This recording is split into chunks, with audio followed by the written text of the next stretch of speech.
You're watching News GPT, the first 24-hour news network created by AI technology. Every news story is researched, written, and produced completely by an AI newsroom to bring you the unhuman truth in news.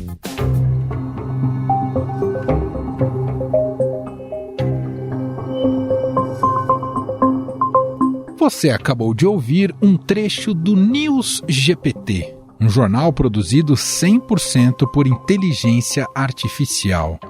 Os apresentadores são avatares com aparência humana, denominados Futura 4 e Axioma 6. The 75th Emmy Awards celebrated the best in U.S. television, with Succession and The Bear and Beef winning top honors. Two planes, All Nippon Airways Flight 11 and Delta Airlines Flight 2122, clipped each other while taxiing for departure at Chicago O'Hare International Airport on Sunday evening, according to the FAA. Como vocês podem perceber, a leitura automática do texto hoje está próxima da perfeição. Nesta fase inicial, o resultado é oferecido apenas em inglês. O problema é que a partir dessa experiência poderá haver, no futuro, uma escolha de algoritmos para cada pessoa, o que leva a ouvir só o que se quer ou apenas um lado da história. Ou seja, não há qualquer tipo de curadoria editorial por parte de seus criadores, o que pode gerar problemas éticos se classificarmos como um produto jornalístico. E o uso de informações produzidas por empresas de comunicação pela inteligência artificial já começou a ser judicializada. O jornal The New York Times processou a OpenAI, criadora da plataforma ChatGPT, e a Microsoft, uma das principais investidoras da startup, alegando que as empresas utilizaram sem permissão milhões de artigos protegidos por direitos autorais para treinar seus poderosos modelos de inteligência artificial.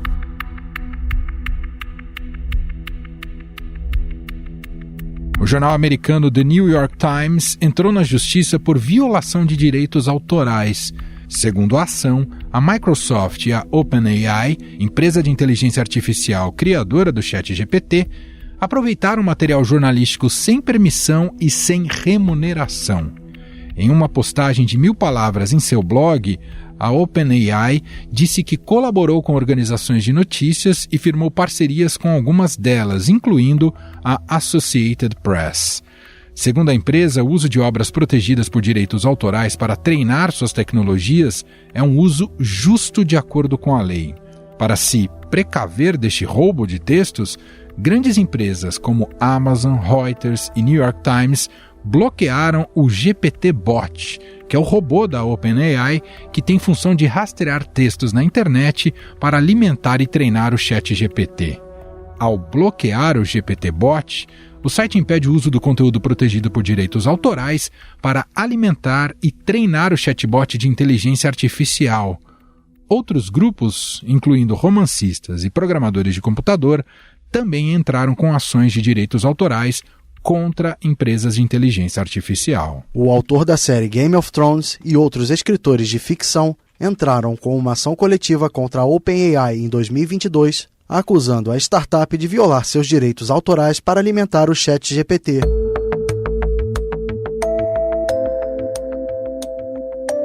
Os processos foram estimulados pelo boom da inteligência artificial generativa, tecnologias que geram textos, imagens e outras mídias a partir de instruções curtas.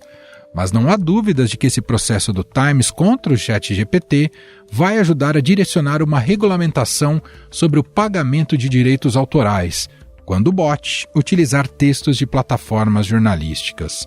O caso tem o potencial de abalar os alicerces do setor de inteligência artificial generativa e mudar a forma como os bots se alimentam de conteúdos da internet. Mas há outro lado, pois as empresas de tecnologia estão se apoiando em um conceito jurídico conhecido como uso justo. A Lei de Direitos Autorais nos Estados Unidos faz distinção entre copiar literalmente o trabalho de outra pessoa, o que é ilegal, e remixar ou fazer um uso novo e criativo. As empresas de inteligência artificial se defendem dizendo que não há roubo de conteúdo, e sim uma nova forma de passar aquela informação. Aqui no Brasil, A regulamentação das plataformas digitais tem discutido também o papel das inteligências artificiais. Então, é uma obrigação do Congresso Nacional entregar a regulação normativa legal da inteligência artificial, como é em relação também às redes sociais, sob pena de acontecer aquilo que nós parlamentares sempre não desejamos e reclamamos, inclusive, que é a decisão do Poder Judiciário sobre aquilo que é uma lacuna legislativa.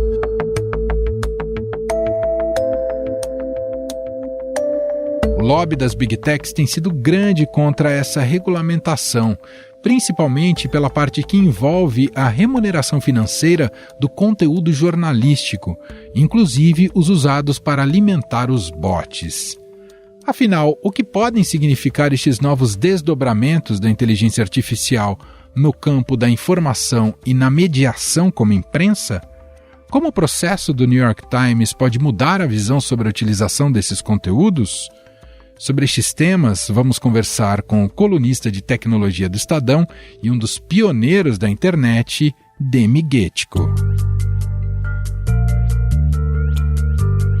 Olá, Demi, seja muito bem-vindo, tudo bem? Olá a todos, olá a todos. Obrigado por poder participar. Bom, Demi, todos estamos tentando entender neste momento os tamanhos desses impactos da inteligência artificial em nossas vidas, especialmente após a popularização do ChatGPT. Entre as novas aplicações, surge agora, como você bem destacou, em sua coluna no Estadão, um sistema automatizado de publicação de notícias, o NewsGPT, com curadoria e leitura feita integralmente por não humanos.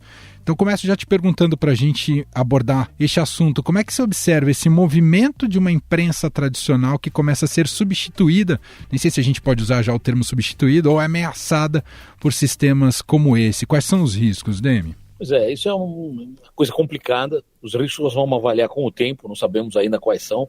A primeira experiência é bastante satisfatória, no sentido que eles falam com naturalidade, não há nenhuma notícia extravagante, estapafúrdia envolvida no processo, mas eu não sei exatamente como as notícias são escavadas, como é que eles encontram essas coisas, qual é o critério de seleção do que deve ir, o que não deve ir, e mais ainda, se isso no futuro não vai ser personalizado para o ouvinte, ou para o assistente do processo, tornará ainda mais, digamos, impermeável às nossas caixinhas. Quer dizer, ficaremos mais centrados no que nos atrai, do que gostamos, e não teremos uma visão mais ampla do que acontece no mundo. Então, tem vários riscos aí, quer dizer, o risco de editoria disso, como é que vai ser escolhido o que você vai colocar ou não, se isso vai ou não ser personalizado ou não, e, evidentemente, o grau de confiabilidade nas notícias, como é que eles catam essas notícias, como é que eles montam o elenco de notícias que vai ser informado, e se não tem aí, evidentemente, algum tipo de viés. Então, são coisas que o tempo dirá. A caixa de Pandora está aberta, isso aconteceu, quer dizer, não há como voltar atrás, a tecnologia avança nessa área, mas eu não sei examinar os efeitos disso no cidadão normal aí. Na coluna você lembra do Gepeto do Pinóquio. Por que você lembra do Gepeto, Demi?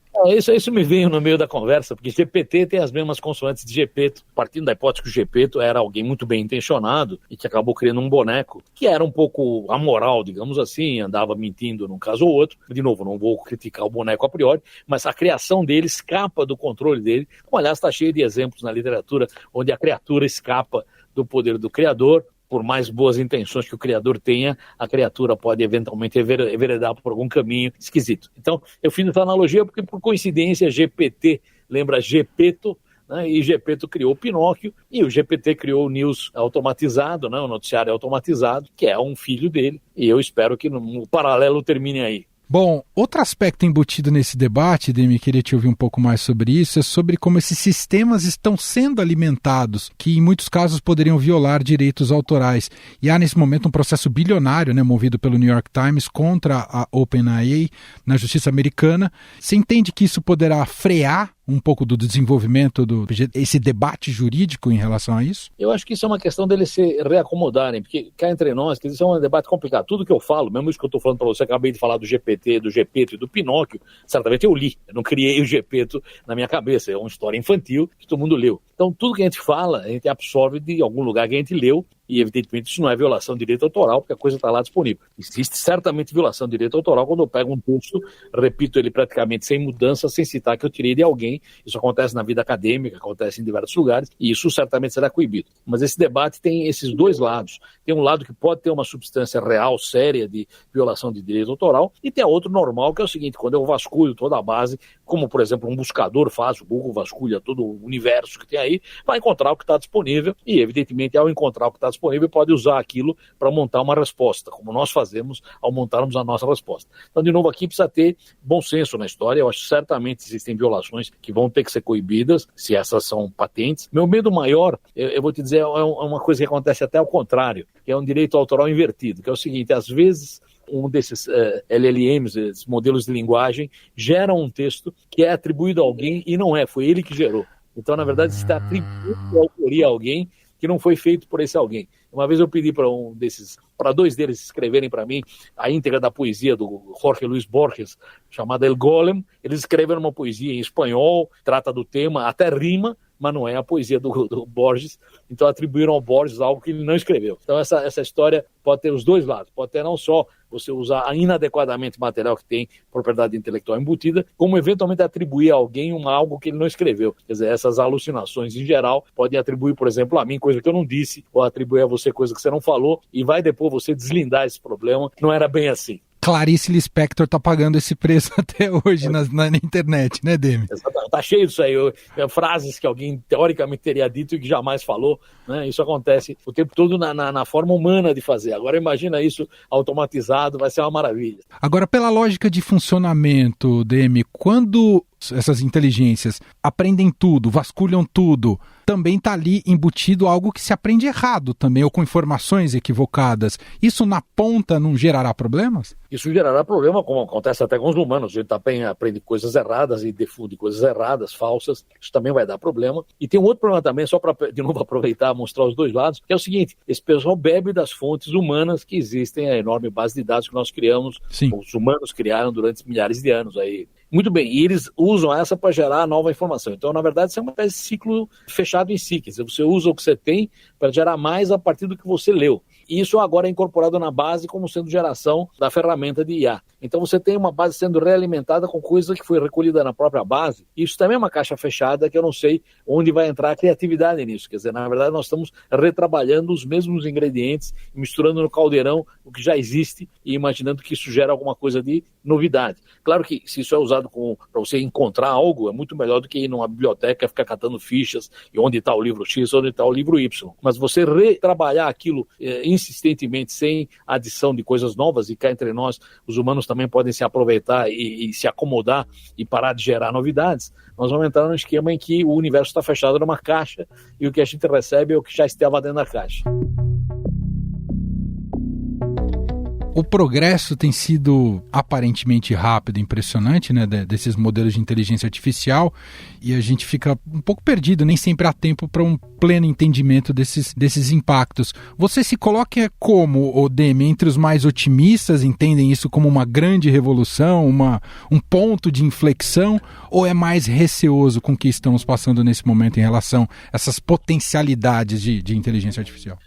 Primeiro, é importante tentar medir isso com exatidão, com um pouco mais de números e de pragmatismo. Por exemplo, eu tenho respostas que eu tenho recebido de análise de livros e obras em geral, usando a inteligência artificial, que não dá para imaginar que foram geradas simplesmente por uma extrapolação da linguagem. Quer dizer, eles pegaram as palavras mais usadas e o que são as palavras em seguida e assim por diante. Fiz um teste específico, perguntei para fazer um resumo do Finnegan's Wake, que é um livro importante aí e complicadíssimo, né, do Joyce. E a primeira frase que um dos IAs me deu é a seguinte: tentar resumir Finnegan's Wake é como tentar apanhar um punhado de névoa. Ele começava a frase dizendo que é como apanhar um punhado de névoa, que é uma figura bastante artística e ilustrativa do processo. De fato, é como apanhar um punhado de névoa. É inesperado para mim, vindo de um sistema que teoricamente gera as respostas a partir de um encadeamento de palavras. Então tem mais do que isso. Então certamente eu estou bastante surpreendido com algumas respostas de bastante qualidade. Claro que existem as bobagens que acontecem também ao mesmo tempo. E o meu medo é que, primeiro, isso se estabilize como uma linguagem de diálogo e que, de fato, ele fale com você. Quando você fala com o humano também fala algumas bobagens de vez em quando e, eventualmente, fala algumas coisas que não tem base e tudo mais, mas ele se mantém dialogando com você porque ele ganhou esse status. E essas linguagens estão ganhando esse status. Eu conheço pessoas que discutem com elas, dizendo, não, isso está errado e tal, e aí ele volta dizendo, puxa, consegui convencer, né, o ChatGPT que ele estava errado e agora ele reviu a posição. Esse é o tipo digamos, antropomorfização do sistema que eu acho altamente perigosa. Em relação a ser apocalíptico ou não, certamente há riscos no processo, eu não vou desmentir os que acham que há sérios riscos no processo, vou usar uma saída irônica de alguém que comentou outro dia na internet também, não tenho a menor ideia quem é o sujeito. Não se preocupem, se a IA causar a extinção da humanidade é porque merecíamos. Excelente. E as tentativas de regulação da inteligência artificial, do que você tem visto, estão indo no sentido certo ou é tapar o sol com a peneira? Isso é uma coisa muito complicada de dizer o que vai acontecer e precisa tomar sempre cuidado com isso. Existem por exemplo, uma discussão complicada, né? Quando se fala precisa ter ética na IA. Bom, primeiro, se IA é uma ferramenta não tem ética ou não ética. Quem tem ética ou não ética é quem usa a ferramenta. Se eu pegar uma serra e serrar uma árvore na floresta, eu estou sendo antiético. Se eu usar a serra para gerar um Pinóquio, aí eu estou sendo ético. Então, de novo, a serra não é nem ética nem antiética.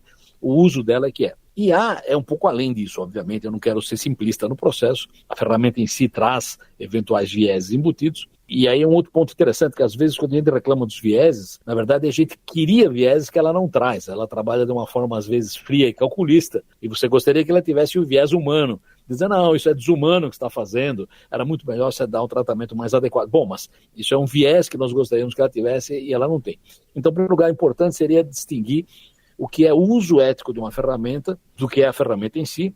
E segundo, se a ferramenta em si embute algo de risco e não ético. E, evidentemente, a comparação mais óbvia é energia nuclear ou coisa assim. Quer dizer, é uma ferramenta, mas se você deixar disponível, pode haver destruição da humanidade. Agora, existe um paralelo aí falso na história, porque no caso da energia nuclear e tal, existem formas físicas de você ver o que acontece. No caso da IA, ela está embutida em tanta coisa e está tão entremeada no dia a dia, que é difícil você apontar e dizer, este pedaço da IA aqui é antiético, enquanto esse outro pedaço é ético e tudo mais. Então, o que eu diria aqui, em primeiro lugar, é o seguinte, internet, e a IA também nesse sentido de alguma forma, permitem que os humanos mostrem, que nós mostremos a nossa real face, e eu acho que eu até escrevi isso uns tempos atrás, a primeira ação seria responsabilizar os humanos envolvidos pelo que falaram. Se eu disser uma barbaridade, e isso foi difundido por uma rede social, claro que a rede social foi o meio que difundiu isso, mas a barbaridade foi eu que falei.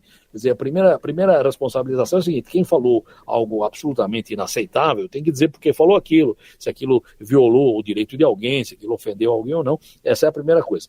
O meio em si, é evidente que esse meio em si também é uma simplificação, o meio pode ter ações, não seria culpado nesse processo. Agora, existem situações em que o meio toma a iniciativa, e quando o meio toma a iniciativa, ele é responsável por aquilo. Por exemplo, quando um algoritmo decide o que eu devo receber, e eu recebo algo do algoritmo, independente de quem escreveu aquilo ou não, quem decidiu mandar aquilo para mim foi o algoritmo. Sim. O sujeito que escreveu aquilo mandou para a família dele. A família dele pode reclamar ou não do que ele mandou, o problema dele. Agora, se alguém repassa isso para mim, sem aquele sujeito ter explicitamente permitido isso ou desejado isso, eu acho que o remetente, no caso, é o algoritmo. Então, isso também pode ser responsabilizado. Como, para dar um exemplo bobo, nos velhos tempos do e-mail, eu ainda uso e-mail na minha... Você achava errado receber spam. O que é spam? Spam é um negócio que eu recebi, mas não pedi. Sim. Alguém mandou para mim, eu recebi algo que eu não queria. Então, isso também acontece em redes sociais quando eu recebo algo que o algoritmo acha que eu gostaria. Mas aí é responsabilização do algoritmo se mandou algo que é altamente ofensivo para mim ou não, e ele decidiu que vai mandar isso para mim. Então, de novo, acho que aí tem vários tons de cinza no meio do caminho a serem tratados quando da regulação. A gente sempre usa como parâmetro, nesse tipo de evolução tecnológica, Demi, o cérebro humano. Está correto continuar comparando o cérebro humano com inteligência artificial ou não? E se a inteligência artificial vai chegar ao mesmo modelo de funcionamento do cérebro humano? Essa é uma pergunta extremamente complicada. Tem uma entrevista do cara do ChatGPT, o Altman, que ele deu para o Bill Gates uns dias atrás aí, e ele acha que nós estamos muito próximos de chegar, digamos, na complexidade, modelar a complexidade do ser humano, e ele diz uma coisa ainda mais complicada, que não há um limite superior. Quer dizer, o fato de ter chegado no cérebro humano não quer dizer que tem que parar. Você pode ir além disso. Então você poderia ultrapassar isso aí várias vezes, inclusive. Então, isso é um risco que se corre, Eu, sinceramente, imagino que existem coisas ainda não mapeáveis no cérebro humano, mas isso é uma informação gratuita minha, eu não tenho bases para julgar isso. Certamente, em várias atividades humanas, a gente é superado pelos mecanismos. Hoje ninguém consegue competir com uma calculadora, e há muito tempo isso é assim. Fala hoje desse pessoal de IA é muito boa, fala às vezes melhor que um correspondente humano falaria, inclusive em sintaxe, em português, são bastante razoáveis, bastante críveis, né? Tem veracidade no que é dito, tem credibilidade, não sei se tem veracidade, quer dizer, conseguem transmitir verossimilhança com a coisa. Em suma, essa é uma área complexa. O pessoal envolvido nisso usa quantidades gigantescas de processamento. A arma que permitiu o IA desenvolver-se é a capacidade dos processadores e o uso de processamento paralelo em quantidades maciças, né? E também de armazenamento de dados em quantidades maciças. Agora, esse é um risco que nós estamos correndo e é um fato da realidade. Essas aplicações estão cada vez mais próximas de poder dialogar em pé de igualdade conosco, com o ser humano aí. Só para a gente fechar, Ademir, você acompanhou de perto a evolução da internet, tem um papel nisso, um dos pioneiros. Já se discutia inteligência artificial, já se vislumbrava potencialidades da inteligência artificial, está muito distante daquilo que se vislumbrava no passado ao que a gente está vivendo atualmente. Bom, na verdade, a inteligência artificial como conceito é anterior à internet. Eu me lembro na época que eu estava na USP, no Centro de Computação, tinha um programa chamado ELISA, que era um programa em texto que você usava no teletype, numa máquina de texto, você digitava no teclado, e ele falava, conte-me seus problemas. Aí você dizia, não, hoje eu estou cansado. Por que você está cansado? Quer dizer, ele tentava dialogar com a pessoa e era um negócio em texto ASCII, em texto de caracteres normais. Então, a internet, evidentemente, potencializa como potencializa tudo, né? Então, a internet é o grande meio, né, em cima do qual tudo isso anda. Mas IA é anterior a isso. IA certamente foi beneficiada enormemente pelo progresso do processamento. Existe um fator também de mercadologia no processo de marketing, se quiserem, é o seguinte: hoje, para você estar no mercado, você tem que dizer que tem IA envolvido. Então, hoje um liquidificador tem IA, um barbeador tem IA, porque faz parte da tecnologia de marketing para você colocar seu produto competitivo, adicionar a ele a etiqueta de que tem IA. Então, também precisa desfazer um pouco essa história. Tem um monte de coisa, como eu falei, por exemplo, nos bancos brasileiros identificavam impressão digital há 30 anos atrás. Você podia entrar na conta com impressão digital. Quer dizer, a identificação de imagem, né, existe há muito tempo e isso não era obrigatoriamente IA. Né? Hoje, aparentemente, é obrigatório que isso seja chamado de IA. Isso não quer dizer que não há IA, tem uma enorme IA vindo aí, um monte de encrenca na área, mas precisamos também tomar cuidado com que aspecto disso é mercadológico. Você tem que colocar a etiqueta IA, senão você não compete no mercado. É igual a palavra gourmet na gastronomia, né, Ademir? Igual a palavra gourmet na gastronomia. Isso acontece de tempos em tempos com várias palavras. Tem na área de informática também, tem várias palavras que viram moda naquele tempo, e se você não usa aquela lá, você está fora do momento aí. Muito bem, sensacional. Gente, esse é Ademir Guetchko, ele é colunista de tecnologia do Link Estadão, dos pioneiros da internet, gentilmente aqui atendendo a nossa reportagem. Recomendo muito a leitura de suas colunas, tem todas lá no estadão.com.br.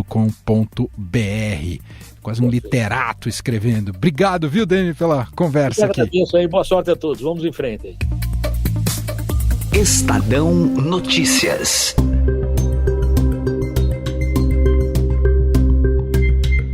Este foi o Estadão Notícias de hoje, sexta-feira, dia 19 de janeiro de 2024. A apresentação foi minha, Emanuel Bonfim. Na produção, edição e roteiro, Gustavo Lopes, Jefferson Perleberg e Gabriela Forte. A montagem é de Moacir Biasi. E o nosso e-mail, podcast@estadão.com. Um abraço para você, um ótimo fim de semana e até mais.